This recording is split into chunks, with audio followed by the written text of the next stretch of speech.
It's PLASA 2018 and Artistic License is launching Matisse, our new DMX wall controller. Matisse comes in two flavours. You've got the F6 with 6 faders and you've got the D4 with 4 dials. The D4's got invisible fixing and comes with a range of options on the faceplate, including chrome, brushed steel and black-white colours. What we've done in designing this product is really try and listen to what our customers have been asking for over the last few years and cram all of those features in. So the product's all programmed from controls on the back panel. There's no external PC software or anything like that.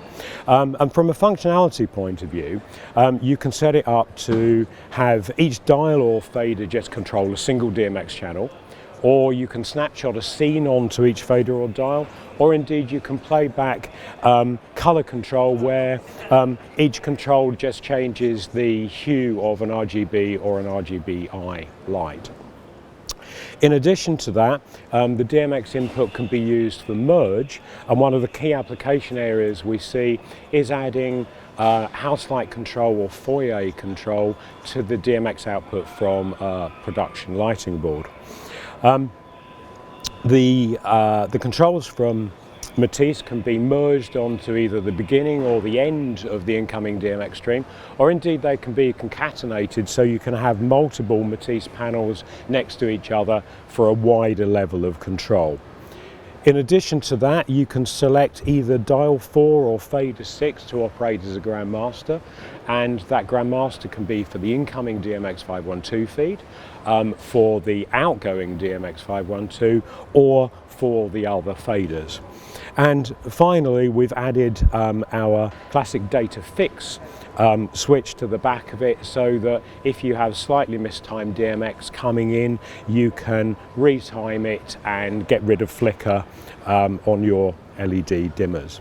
Let's have a quick look round the back at how the controls work. Okay, so looking at the rear of the Matisse product, we can see that there's a 2-pin connector for the DC input, which can be from 9 to 24 volts, and then 2 3-pin connectors, which are the DMX input and the DMX output. The bay of dip switches sets all of the operating modes that I've described, and then the 3 buttons are used for programming. To record a scene, you put the dial or fader that you want to record onto up to full, hold down record, and press the scene button. That will then snapshot the incoming DMX onto that fader or dial.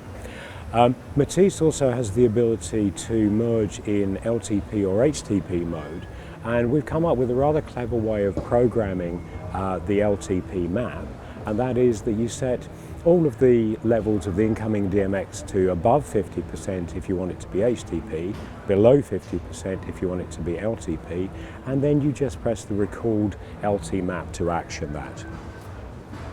For more information, contact Artistic License at artisticlicense.com.